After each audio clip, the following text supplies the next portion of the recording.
nakakalungkot pa dyan, yung mukhang unggoy na si Tory.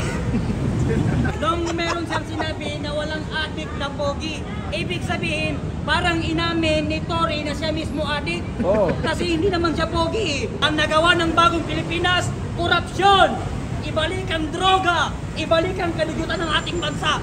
Yan ang nagawa ng bagong Pilipinas ni Bongbong Marcos. Ang unang-unang mamamatay sa elektrika, si Congressman Abante. Susunod si Jaldico. Susunod si Martin Romualdez, si Rita Laneta Marcos, pati si Untibayros, kasama si BBM. Magpakita ka ng ebidensya, Francis Balahurang, mukhang adik na hampas lupa ng ebidensya mo.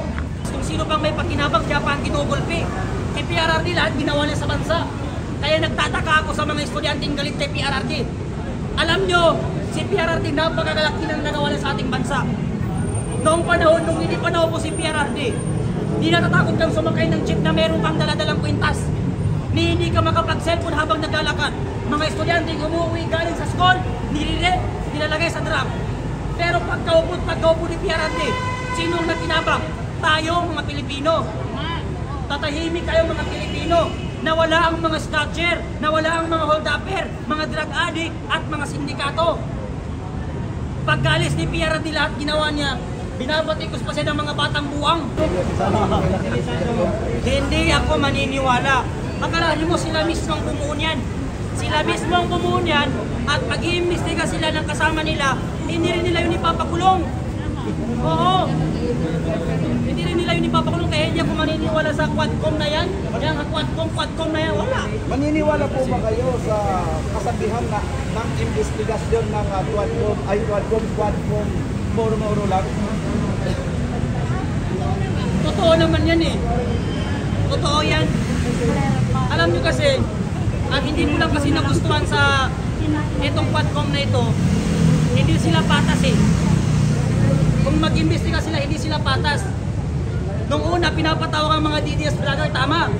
Kasi ayaw nila ng fake news.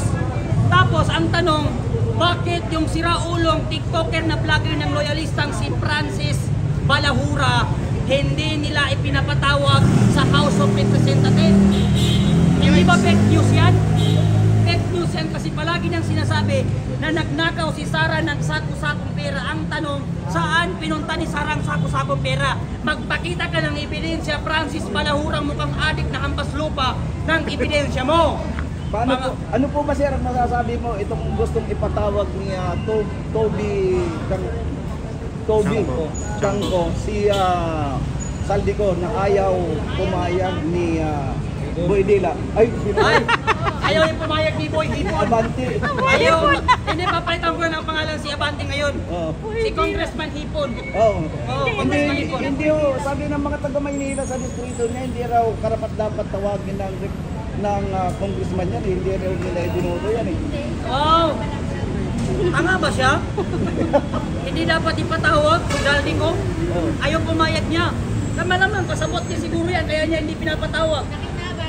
Nakinabang din siya eh. Tapos sasabihin niya, walang karapatan ng House of Representatives na tawagin si Jaldico. Wala rin. Eh bakit mo pinatawag sa House of Representatives ang dating Pangulong Presidente na si Duterte? Diba? Tapos sasabihin na naman mamaya ni Claire Castro, kami ay gumagawa ng malawakang investigasyon ngayon. Sila ay dumadaan sa due process. Pero mismong Pangulo ng ating bansa, hindi sila dumaan sa due process. Niwala ang binabang ang ICC, kinulong nila si PRRD. Sila ang batas, kung sino pang may pakinabang, siya pa ang kinugulpi. Si PRRD lahat ginawa niya sa bansa. Kaya nagtataka ako sa mga estudyanteng galit kay PRRD. Alam nyo, si PRRD napakagalaki ng nagawa niya sa ating bansa. Noong panahon, nung hindi pa naupo si PRRD, di natatakot kang sumakay ng jeep na meron kang daladalang kwintas. Hindi ka makapag-cellphone habang naglalakad. Mga estudyanteng umuwi galing sa school, nilire, nilalagay sa drum. Pero pagkaupo ni PRRD, sinong nakinabang? Tayo mga Pilipino. Tatahimik kayo mga Pilipino. Nawala ang mga snatcher, nawala ang mga hold-upper, mga drug addict at mga sindikato. Pagkalis ni PRRD lahat ginawa niya, binabatikos pa siya ng mga batang buwang. Hindi nyo ba alam na kung hindi dahil kay PRRD wala kayo ngayon? Di malamang lahat kayo ngayon adik. Pumunta kayo ng Bulacan. Napakaraming bata doon. Adik. Gumagamit ng mga solving boy. Oo, ang dami. Lantaran naman yun, lantaran. Pangit na ngayon. Kahit dito sa barangay namin eh. Babalik na tayo sa dating Pilipinas. Hindi na Bagong Pilipinas, ito na yung Wala bagong na. Pilipinas Dating ngayon. Pilipinas. Ang nagawa ng bagong Pilipinas, korupsyon. Ibalik ang droga. Ibalik ang kaligutan ng ating bansa. Bagong Yan ang Pilipinas nagawa talaga. ng Mismo bagong yung Pilipinas. mismo ni yung presidente, Bongbong drug lord eh. Marcos. Siya mismo may hawak ng drugs eh. Siya mismo ang may Si hawak. Bongbong Marcos eh.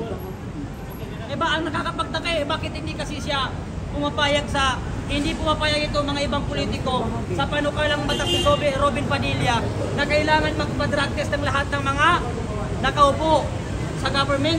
Siya mismo ang unang tatamaan eh. Sila mismo. Ayaw rin nilang pumayag na ibalik ang death penalty sa mapapatunayang kurakot na politiko. Sila ay mismo ang unang mamamatay sa sila elektrika. Ang unang mamamatay sa sila elektrika, si Congressman Abante. Susunod si Jaldico. Susunod si Martin Romualdez. Si Rita Alaneta Marcos. Pati si Untibayros. Kasama si BBM. Sana makaupo na yung Dapat ilagay sila sa presidente sila natin, elektrika. si Inday Sara. Eh dapat na maupo ang mga Duterte. Bakit? Ang mga Duterte may mga nagagawa eh. Hindi magnanakaw. Akalain mo iniimbestiga nila 125 million lamang.